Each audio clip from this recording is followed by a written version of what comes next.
Eu non vou a facer campaña municipal, a miña cidadanía non me votou para iso, me votou para falar das cuestións que podemos facer dende aquí, dende a Xunta, dende o Parlamento de Galicia, e ademais, como esta vez non pudo atacar os gobernos de Coruña e de Compostela, pois tampouco vou entrar niso. Bueno, esta iniciativa que trae o Partido Socialista parecenos totalmente pertinente, xa que menciona tres dos maiores problemas que afronta Galicia neste momento: a neglixente xestión do transporte público, a marxinación que padece o rural e as escasas axudas que percibe a mocidade para poder levar a cabo a súa vida de maneira o máis autónoma posible. Acerca da nefasta xestión do transporte público, pouco podemos engadir que non teñamos dito xa. O Partido Popular segue sen ofrecer unha planificación integral da mobilidade, segue sen establecer un diálogo fluido coas administracións locais e segue actuando sen a máis mínima solvencia técnica. Segue, en definitiva, sen facer a política de transportes que precisa Galicia. Proba disto é que este luns tería que ter presentado o plan de transporte, pero nin o presentou, nin parece que teña a menor intención de presentalo. O contrario, todo apunta que vai continuar na mesma senda que ata agora, impoñendo concesións de transporte sen consensualas con ninguén e amosando unha incapacidade verdadeiramente preocupante.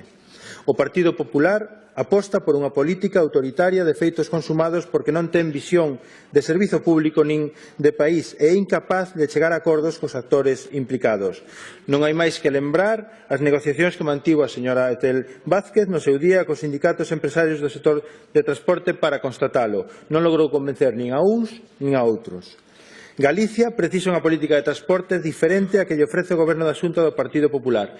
Precisa unha política que garanta o dereito efectivo á mobilidade sostible de todos os galegos e galegas, con independencia de onde vivan.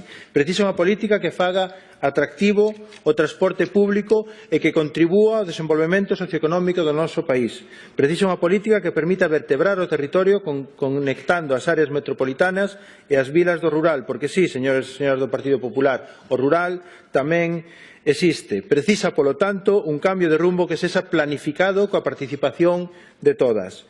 Por esta razón, e como xa fixemos no pasado, animamos o Goberno da Xunta de Galicia a constituír unha mesa para o diálogo do transporte público na que estean presentes os sindicatos, as empresas do sector, a FEGAM, as deputacións, as direccións de colexios e as AMPAs, así como representantes da sociedade civil.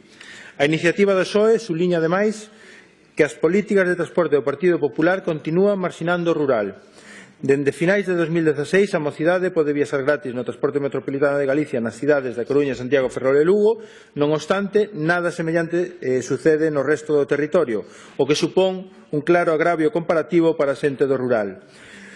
Como agarda a Xunta de Galicia fixar poboación no rural cando non lle concede os mesmos dereitos e servizos que a poboación urbana? Son este tipo de actuacións as que levan ao despoboamento de gran parte de Galicia, despoboamento que, como sabemos, ten un efecto terrible no territorio e na economía galega.